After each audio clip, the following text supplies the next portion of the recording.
Hey there, everybody, it's me, your inner otter. We are outside of Betty's Pantry here in the beautiful town of Ottertail, Minnesota.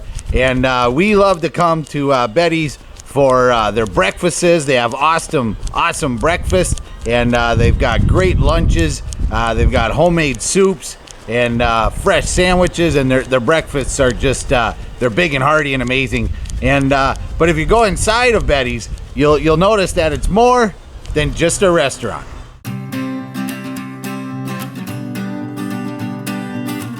So Vanessa, you guys have had a lot of visitors from a lot of different places. Yep. What do you have on the wall here? We have a map of the United States. We change it out every May, April, somewhere in there. Pull out all the pins, put them all up here, and then people come and they visit and they put a pin where they're from. And we have a sheet of paper over here for people that are from another country so that they can write where they're from, because we can't put a map of the world, it's too big. So there's a lot of people that come. I think every state of the union has a pin in it.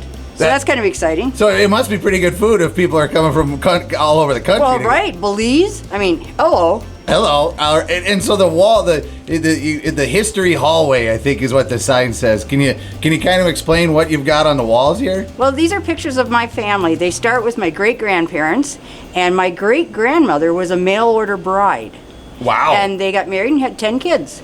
Wow. And so it starts there, and then it's my grandparents, and then it starts with my mom and dad, and myself and my brothers, and then it starts with my children and my grandchildren. And this side of the wall, this is my dad's side of the family. And so like these are very old pictures, like great-great-great-grandparents.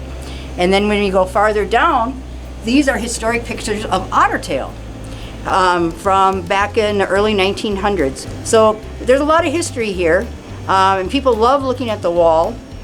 And this particular part here, this was my grandfather who served in World War I, and these are pictures of the ships that he sailed to and from Europe to fight in the war. And so it's kind of a homage to him and what he did. So that's kind of cool. And whenever I come here, I think you might have mentioned it, but it feels homey. It feels like I'm home, right? Right. I mean, do other people say that, or what do folks say when they first come? Yeah, they like the atmosphere, they like the home feeling, and we want people to feel like that. We want you to feel like every time you come here, you're coming home.